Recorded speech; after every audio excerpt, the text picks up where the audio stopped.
بهلول یو غټ بزرګ تیر شوی دی، ده ته به خلکو کمکل ویل چې یاره دا کمکل دی، نو ده ته پورې به خلکو خنداګانې کول.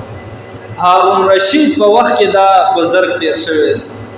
هارون رشید چې بادشاه دی هغه ورسره د ګپ شپ به لګولو، ولې د ده چې کومې خبرې وې هغه حکمانه وې، هغه ډېر د حکمت نه ډکې خبرې وې، ډېر د هوښیارتیا خبره به یې کله کله کوله. نو دې بهلول ته هارون رشید دا اجازت ورکړی چې ته زما دربار ته هر ټایم راتلی شي.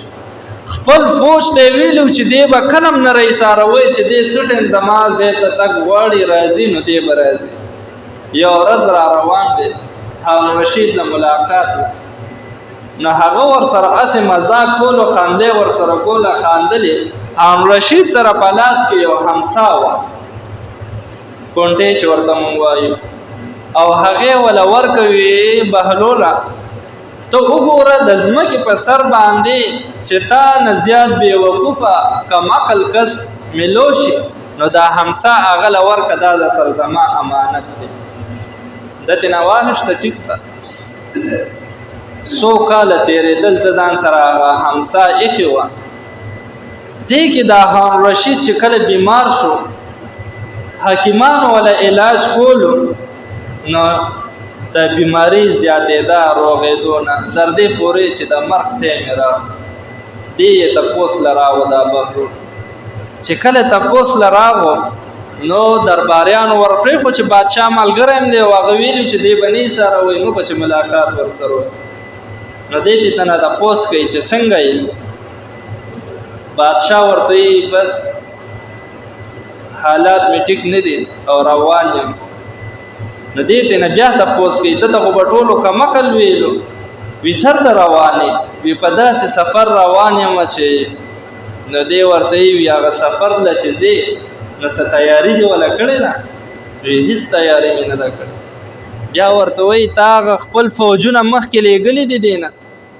وی هېڅ فوج مې نه دی لیږلی. وي خپل ګارډز د مخکې لیږلی دی، خیمې دې لیږلي دي، د خوراک سیسټم دې ځان ته برابر کړی دی. وی بهلوله ډېر کمکلې، وی داسې ځای ته روان یم مرګ راله را روان دی مرمه، او وی درته پته ده چې داسې ځای ته د ده نه مخکې که ګارډز لاړم شي نو وی هغه به خپل ځان لۍ زمونږ دپاره هېڅ هم نشي کولی، هلته ځان سره څوک خوراک نشي وړی. دا ټولې خبرې ورته وکړي. نو دا بهلول ورته وایي وی هارون رشید بادشاه وي ما خو ته ډېر هوښیار ګڼلې، ته خو ډېر کمکلې.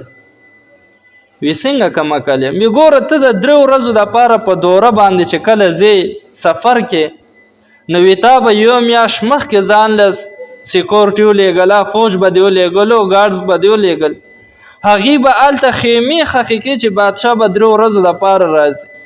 وی هغې به د له خوراکي د میاشت مخکې نه تیارولې چې بادشاه به راځي دلته به خوراکه کوي. دا ټول سیسټم یې ورته وویل چې په دنیا کې به ته تلې دا به یې کول، او وی ته خپله وی چې زه په داسې غټ په اوږد سفر روان یم چې هغې نه واپس څوک راځي نه، او وی ته هغې له هېڅ تیاری نه دی کړی. هارون رشید پوه شو، نو د هغه ورته وایي چې ما سره ستا یو امانت دی، زه د له هغه در کومه. هغه همسی راواخېسته هارون رشید له یې ورکړه چې دا واله تا ما ته ویلي چې د ځمکې په سر چې تا نه کوم کمکل او بېوقوفه کس میلو شي نو کمکل کس میلو شي دا همسا به هغه له ورکړي. وی ما ته د ځمکې په سر باندې تا نه غټ بېوقوفه کس میلو نه شو، دا خپله همسا دی واله. زما عزتمندو مونږ ته پته ده چې زه روان یم په